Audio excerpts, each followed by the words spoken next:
In the previous lecture, we discussed about the solution of the single degree of freedom system subjected to ground excitation, and the single degree of freedom system was taken such that it goes into an inelastic range. The problem was that for a particular time station, the displacement, velocity, acceleration of the single degree freedom system were given, and for subsequent time station we are supposed to find out the displacement, velocity and acceleration of the system.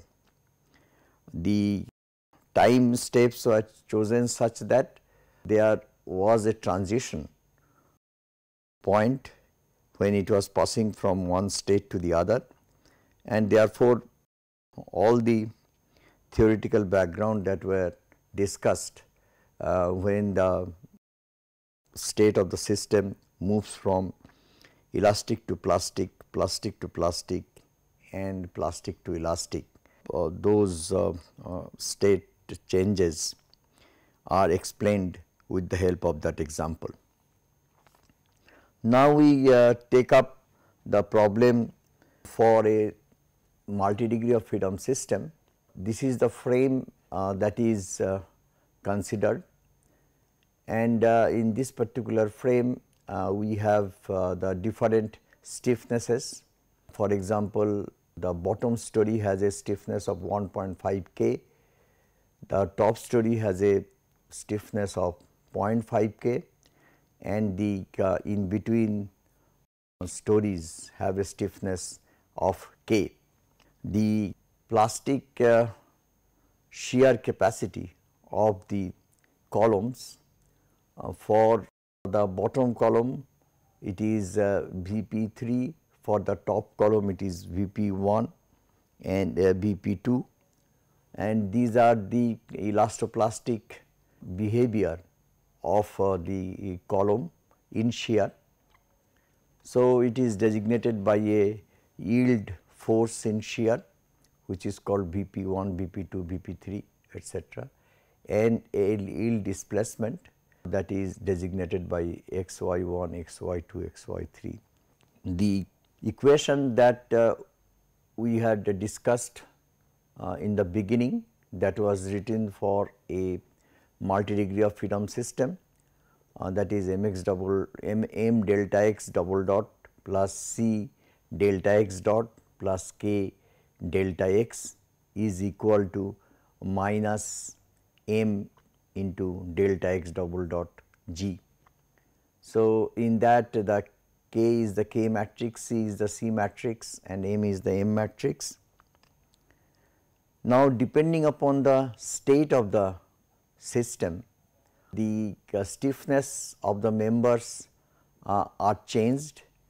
The members which undergo yielding, for those members do not contribute to the overall stiffness matrix of the system, and K is set to 0 for them, and if the system is in the elastic or the member is in the elastic state, then the full value of the stiffness, that is K 1.5 K or 0.5 K for the columns that were shown, that are taken into consideration.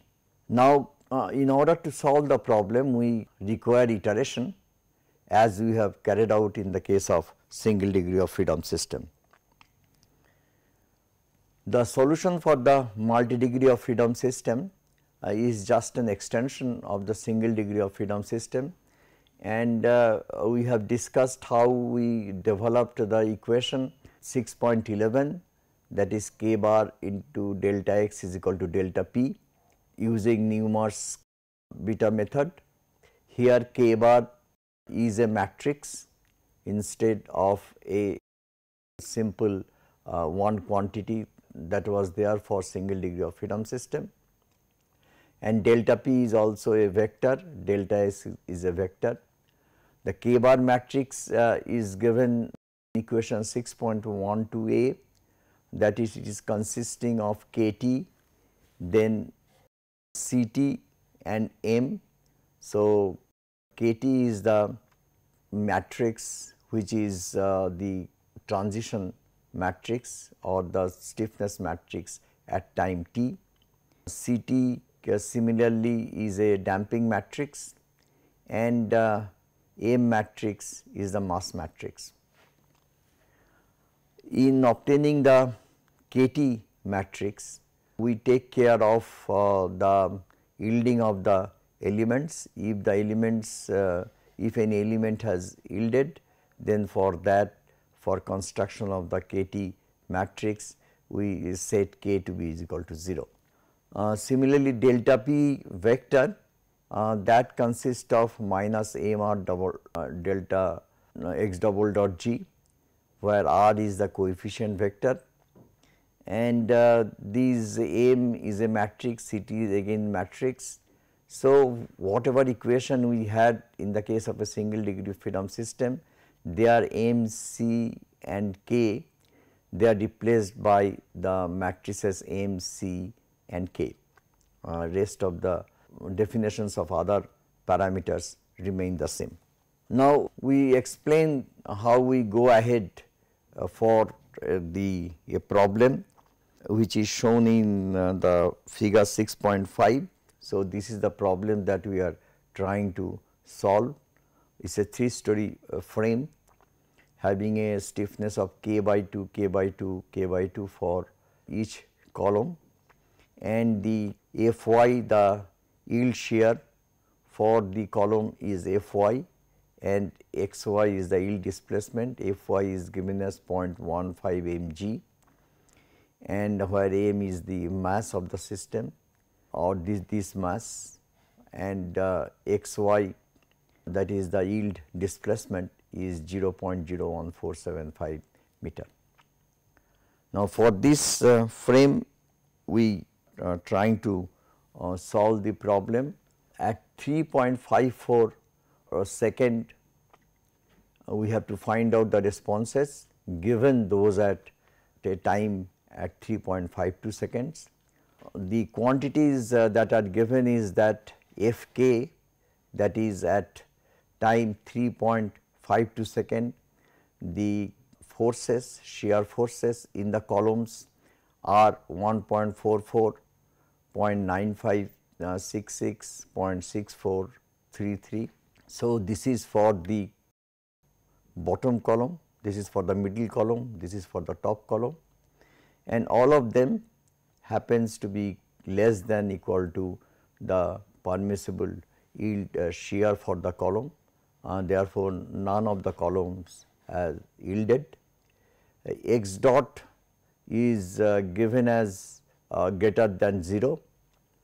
Therefore, it is in a elastic state, and it is increasing in the elastic state.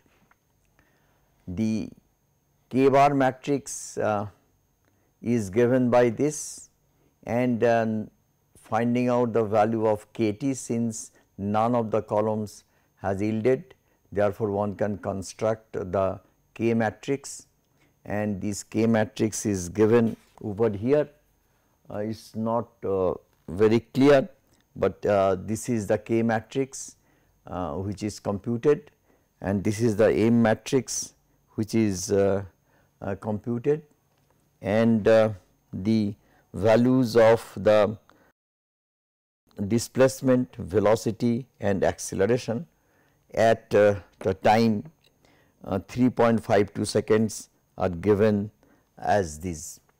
Now, with the help of these values of the displacement, velocity and acceleration, the K bar matrix is determined using this equation, and the K bar matrix turned out to be this, and using these the value of delta x double dot G as 0.5913, and the R matrix as the identity matrix, that is a or a vector of 1 1 1, one can calculate this quantity, and Then knowing the values of x double dot k, x dot k and x k, the values of delta p is calculated as this one, and once we get the value of delta p,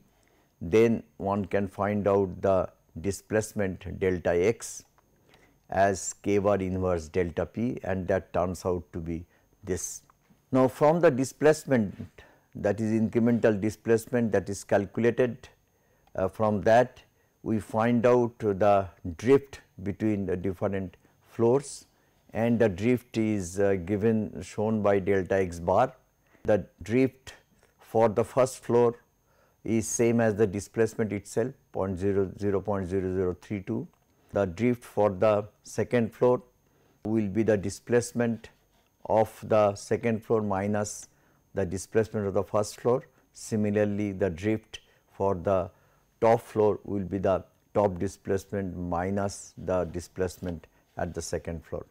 So, that gives us the drift, and the drift multiplied by the k by 2, that is the stiffness of the column, that gives the incremental force in each one of the columns.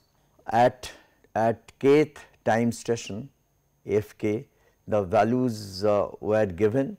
So, to that values delta f is added to find out f k plus 1, that is for the current time station, and it is found that these value of the force, shear force in the bottom column, that exceeds the 0.15 mg, that is the yield shear. Therefore, the bottom column is yielding, whereas the other two columns, that is the middle column and the top columns, they remain in the elastic state. So, what is done is that we factor, as before what we discussed in this for single degree freedom system, factor the delta f in such a fashion so that the shear force in the bottom column, that becomes equal to 0.15 mg.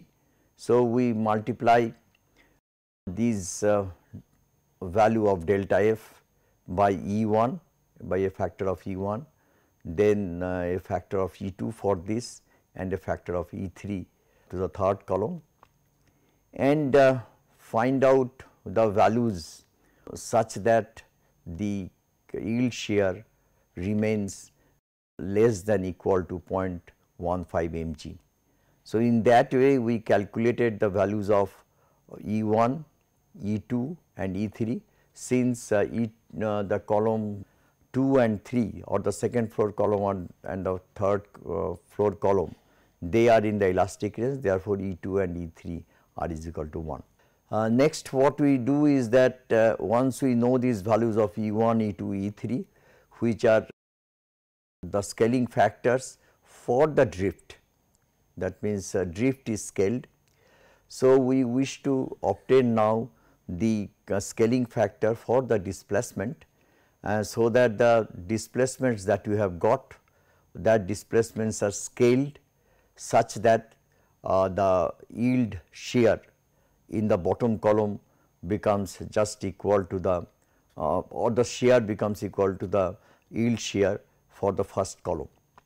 So, and that is what is called the first part of the displacement vector, or the scale displacement vector delta xc, or what we are calling as delta x1, and this is written as that is E1 into delta x1, that is for the drift, whatever scaling factor is for the drift, the same scaling factor used for delta x1, and for the second column it will be E1 into delta x1 plus E2 into delta x2 minus delta x1, that is the drift multiplied by E2.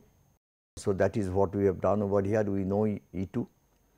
So, similarly we can find out the displacement for the top floor, that is E1 delta x1 plus E2 into the drift plus E3 into the drift, that can be written as a revised scaling factor of E bar 1, E bar 2 and E bar 3 into delta x1, delta x2 and delta x3, and these can be worked out. What are the values of delta x1, delta x2 and delta x3 that is known to us, because these quantities are known, delta x1, delta x2 etc. are known, E1, E2 etc. are known. So, this entire vector can be calculated, and that is equal to this vector, and once you know this vector, from there one can find out the values of E bar 1, E bar 2 and E bar 3.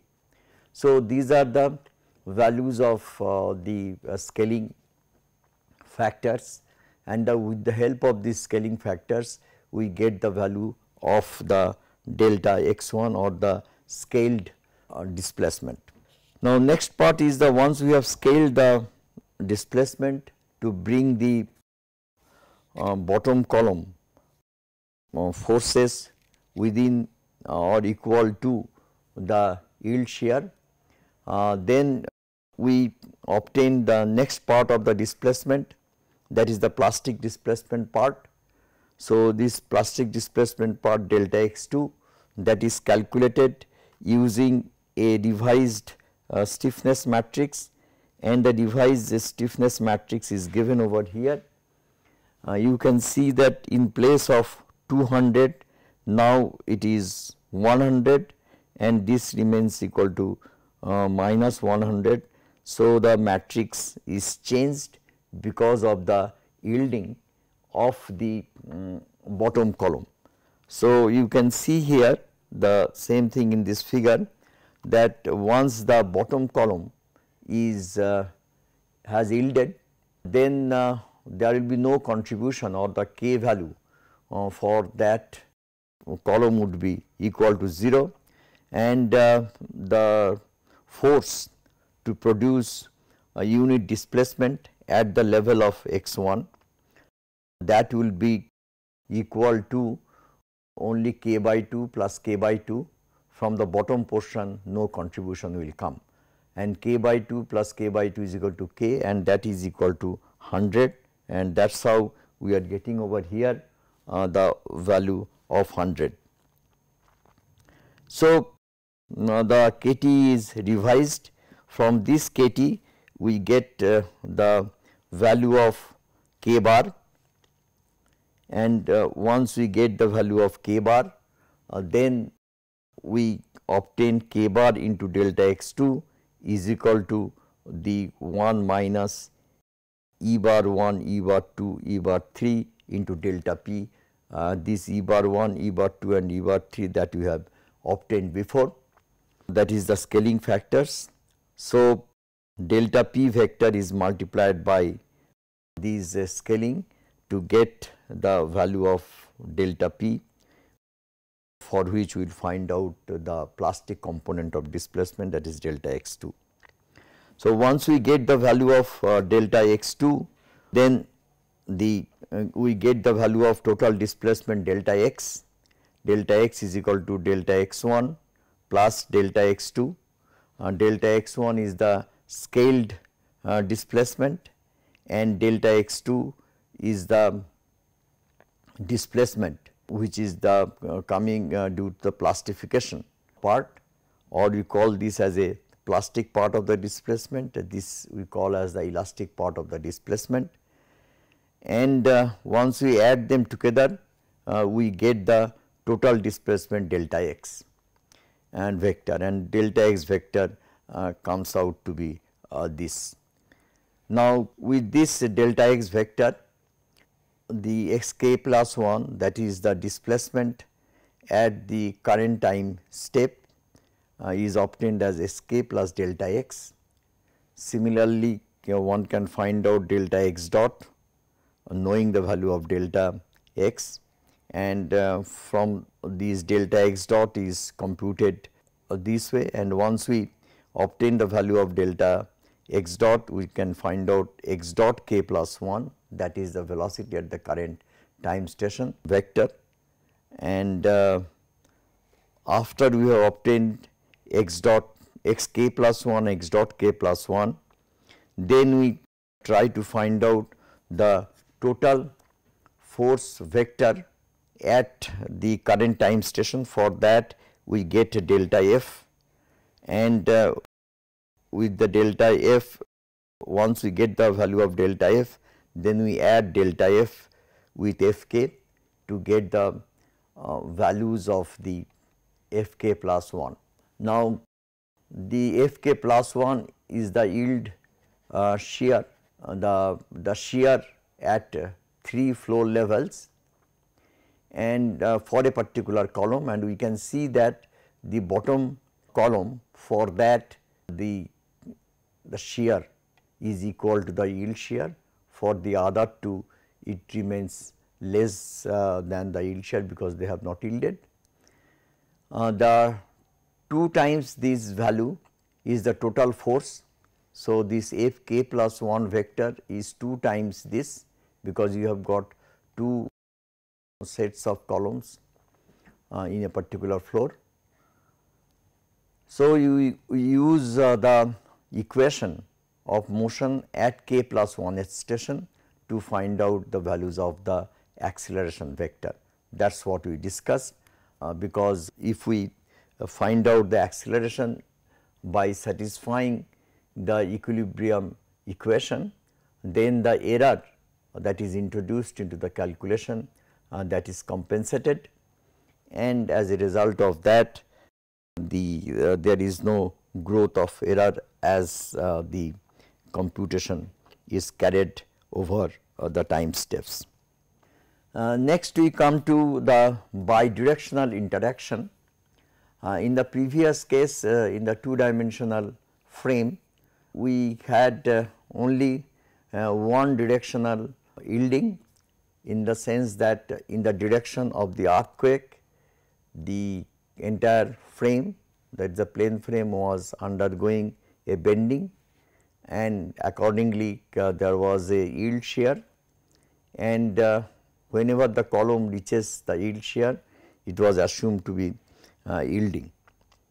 Now, in the case of bidirectional interaction, we consider the 2 component earthquake, or it could be a torsionally coupled system in which the columns will develop shear forces in 2 directions, that is x and y direction, and the yielding that takes place will be having an interaction between the 2 shears that are developed in the column. For such cases, elements undergo yielding depending upon the yield criteria that is used. So, whenever we have this kind of situation, that is yielding is due to more than one forces, then we have an yield criteria, and one can adopt different kinds of yield criteria. In the case of bidirectional interaction of forces, that is the forces developed in the x and y directions of the column, if we consider the yielding, then the 2 forces that are developed in the 2 directions, they are basically they are to be considered, and it is seen that individually in each direction the column may not reach the yield value, yet the section may yield because of the yield criteria that is assumed. Now, if the interaction is ignored, then the yielding in the 2 direction takes place independently, that is whenever the force in the x direction exceeds the yield shear in the x direction, or whenever the force in the y direction of the column exceeds the yield shear in that direction, then we say that the columns have yielded. So, they take place independently, but whenever we consider the interaction effect, then the yielding is considered based on certain yield criteria that is assumed. In the incremental analysis, the interaction effect is included in the following way that is explained over here. Say this is a frame in which you have got 4 columns. This is a one-story frame. The center of mass is at the center. The columns 1, 2, 3 and 4, they have varying dimensions. As a result of that, center of resistance is such that there is a two-way eccentricity, Ex and Ey. The y and x directions are this. Now, the Ke matrix, that is the elastic stiffness matrix for the system, can be written as Kex, Key and K theta. Kex will be the sum of the stiffnesses of the columns in the x direction. Similarly, Key will be the sum of the stiffnesses of the columns in the y direction, and K theta will be equal to K Exi into Ey plus K Ey into Ex, summation for all the columns, and that is how one can find out this stiffness matrix for the entire system. The transient stiffness matrix Kt, which remains constant over the period delta t, for which we are writing down the incremental equation of motion. So, that Kt transient stiffness matrix is written as Ke minus Kp, that is the Kp is the modification factor. This modification factor is coming into picture because of the yielding of any element that can take place during the time marching scheme. So, at any interval of time delta t or in the beginning of that time interval delta t, the sum of the elements might have yielded, and for that we should account for the effect into the stiffness matrix of the system, and thus the Kt matrix is modified, and the modification is represented by this Kp matrix. Now, the elements of the Kp matrix that can be calculated using this formula.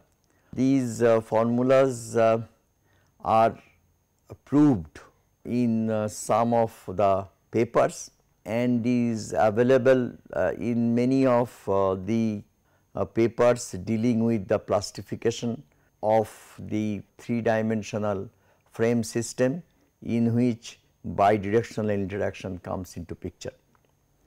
Now, the Kpxi, Kpyi and Kpxyi and Kpyxi, they are given by these formulas, where Bxi and Byi are defined by this Kexi and Kyi multiplied by Hi and Hxi, where Hxi and Hyi are related to Vxi and Vpxi in this particular form.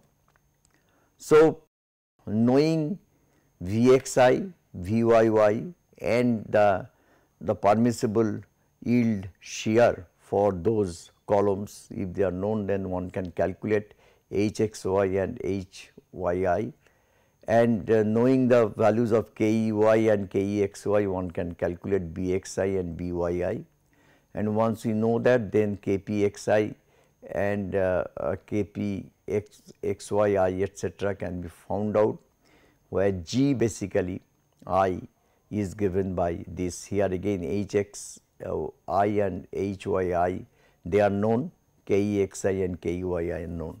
So, at any given state, knowing the values of Vxi and Vyi, one can calculate the components of the Kp matrix, and with the help of this Kp matrix, one can generate the Kp matrix itself and get the transient stiffness matrix of the system at any instant of time t.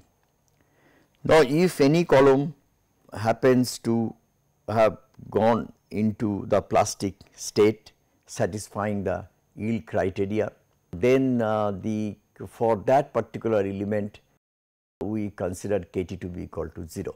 Now, during the incremental solution, the Kt changes, that is for a particular element, the stiffness changes as the elements pass from elastic to plastic, plastic to plastic, or plastic to elastic, the way we discussed in the case of single degree of freedom system.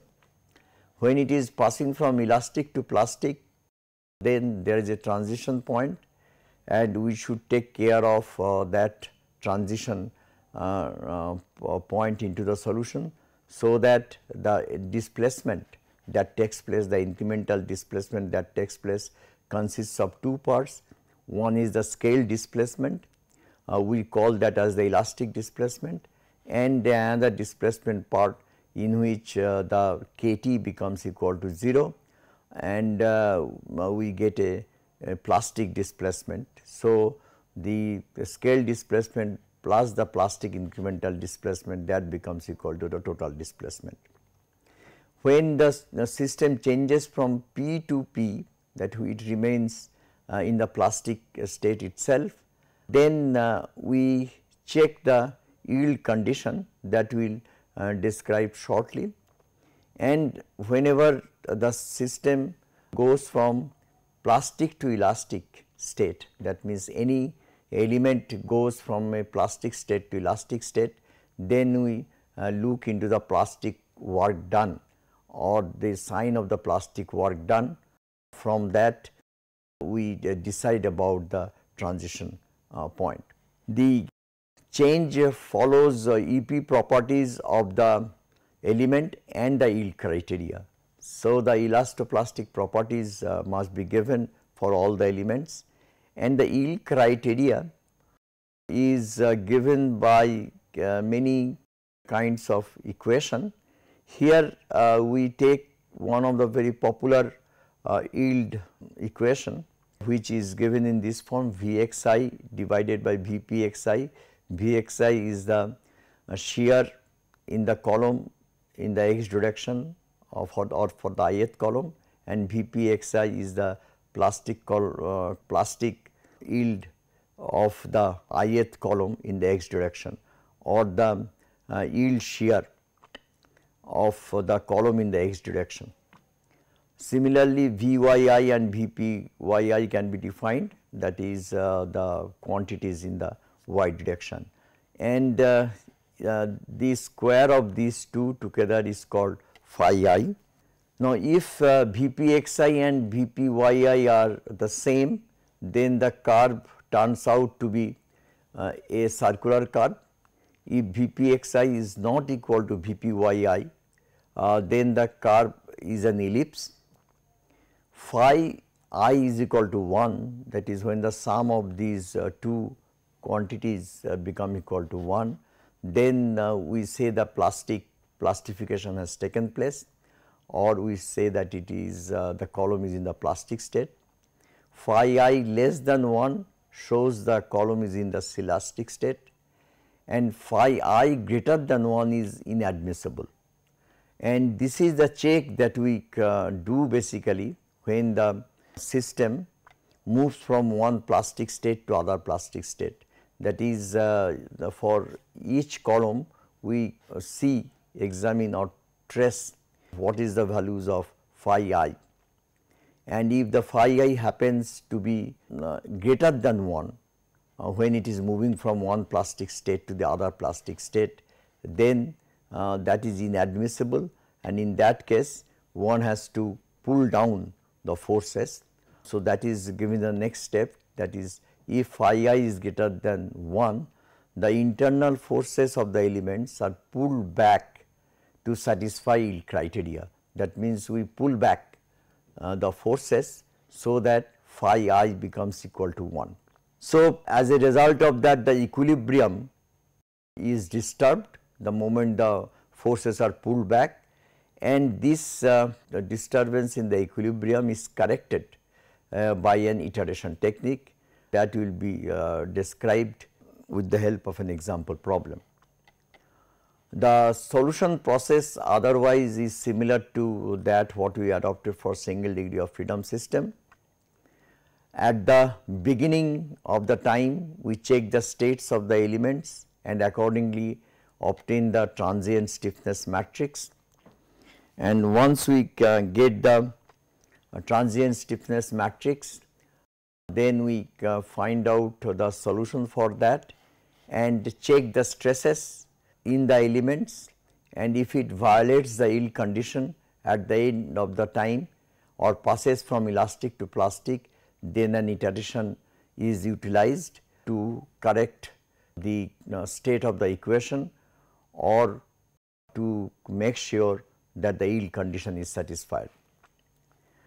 Now, in the case when any column passes from plastic to plastic state, and if II is computed as greater than 1, then an average stiffness predictor corrector scheme is employed, and this scheme consists of finding out a tangent or the transient stiffness of the element, and this transient stiffness is an average transient stiffness consisting of the initial transient stiffness of the element, that is at the beginning of the time step, and K dash T is the transient stiffness at the end of the time step, and from this we work out an average, and that average transient stiffness is used for that particular column. In order to find out this K dash T, what is done, we make some guess in the beginning, and with the help of that we find out a KTA, and with that KTA we go ahead with the solution, and the solution gives a new value of displacements or incremental displacements, and from there one can calculate what is the revised value of the K dash T, that is at the end of the increment, what is the value of the transient stiffness for that element.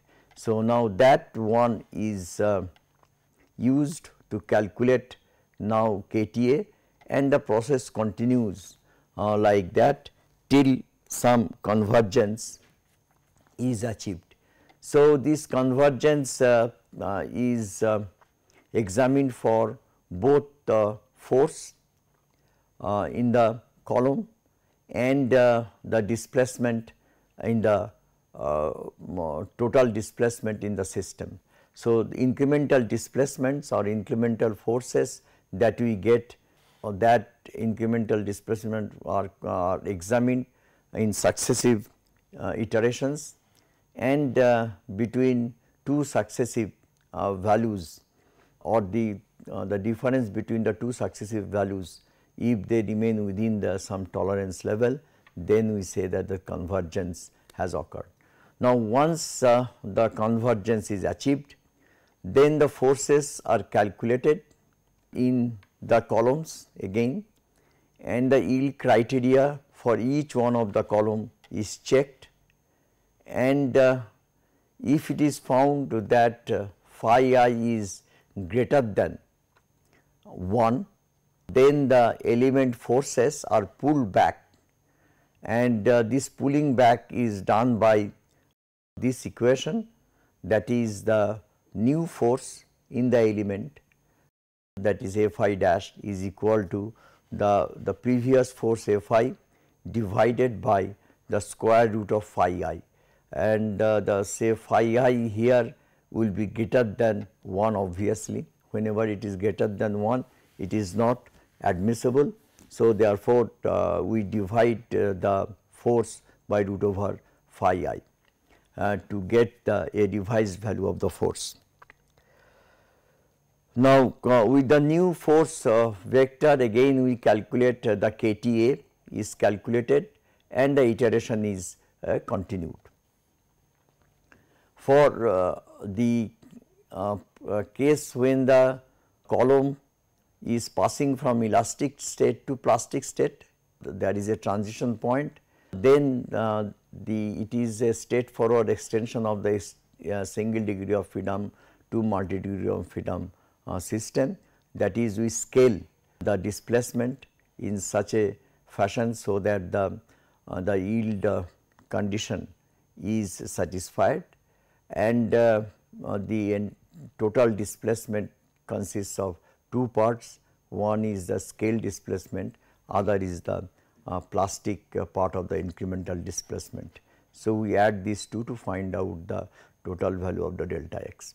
If one or more element are unloaded from plastic to elastic state, then the plastic work increments for the elements are calculated, and if they are negative, that means those elements are unloaded, and the plastic increment or work increment is given by this equation, that is Fi, that is the force in the element multiplied by incremental plastic displacement, and incremental plastic displacement is obtained like this, is equal to the total incremental displacement minus the elastic part of the displacement, that is KEI.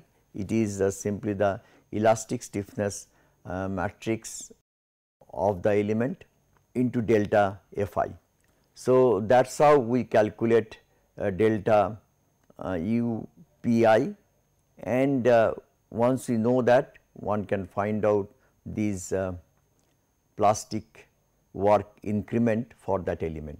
If it happens to be a negative quantity, then we say that the element is unloaded, and then for the calculation over that interval of time, we consider that element to be an elastic element, and the stiffness, elastic stiffness of that element is considered in constructing the overall stiffness of the structure.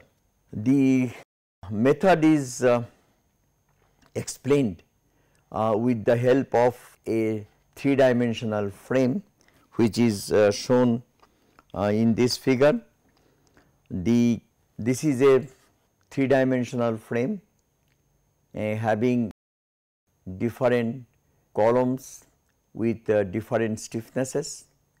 As a result of that, we have an eccentricity both in the x and y direction. The yield shear for the column A, that is given as 152.05 Newton, and by knowing the yield shear in column A, the yield shear for other columns can be obtained from this particular condition, that is the MPx, MPy is equal to MP for column A is equal to M0, and MPb and MPd, they are equal, that is equal to 1.5 M0, and MPc is twice M0. So, since the moments are in this proportion, and therefore, the yield shears also can be obtained in that particular proportion. So, we know for all the columns the yield shear, and once we know that, then we go ahead with the calculation, that is the values of ux, uy and u theta are given in these at kth time station. This is the velocity, this is the acceleration.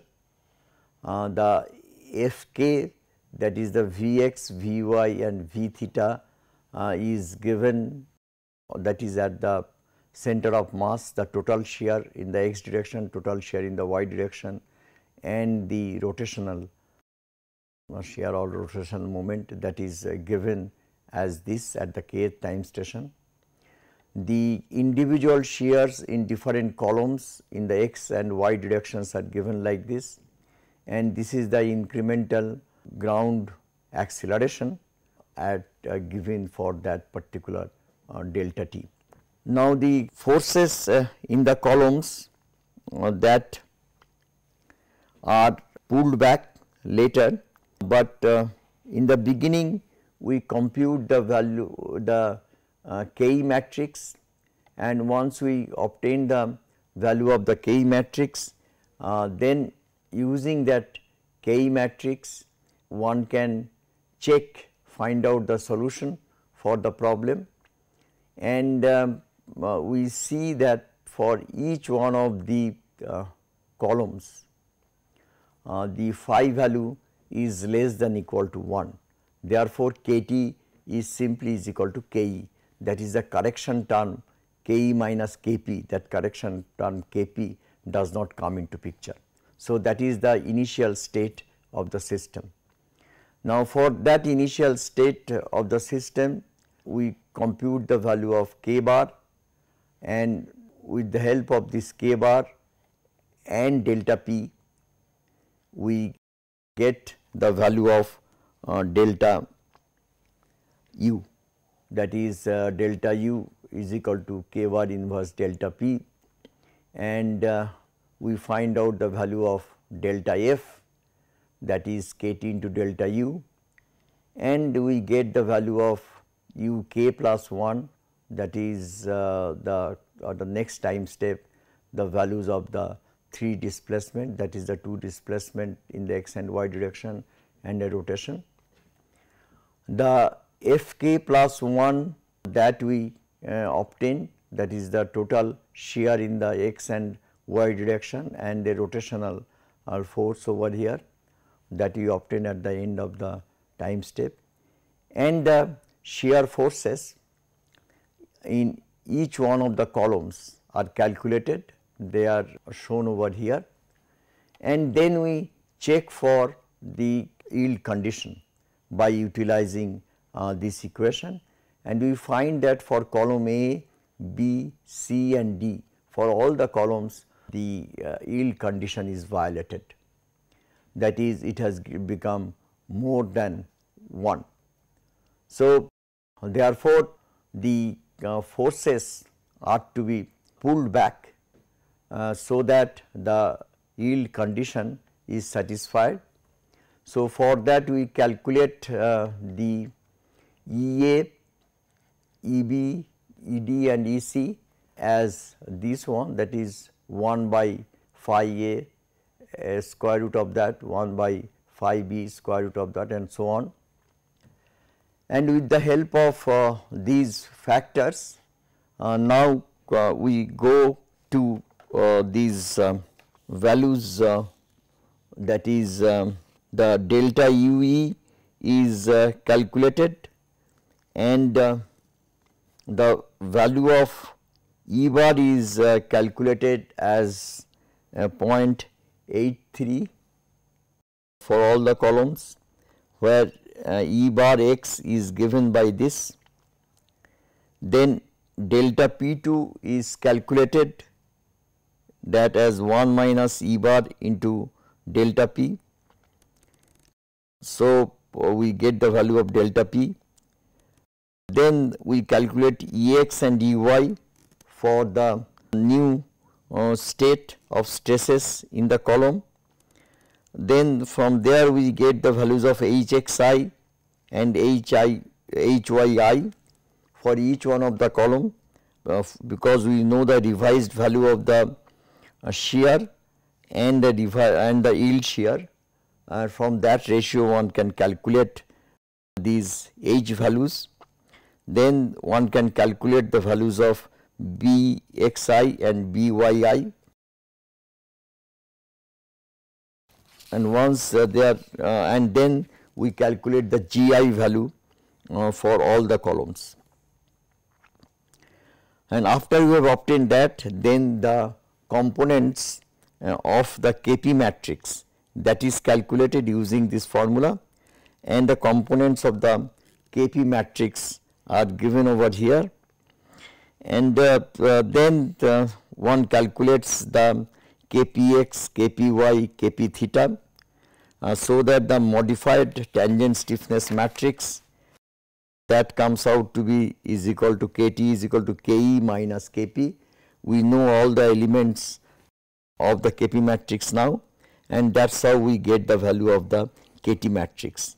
And once we get the value of Kt matrix, then from there we get the value of K bar, and using the value of K bar we can get delta U2, that is the part of the displacement which is the plastic component of the displacement, and from there we can find out delta UPXI and delta UPPYY for all the columns, and find out finally the total displacement at the center of mass, that is by summing of the scaled displacement delta U1 and the plastic displacement part incremental displacement delta U2, and delta VBPI for each one of the elements can be obtained,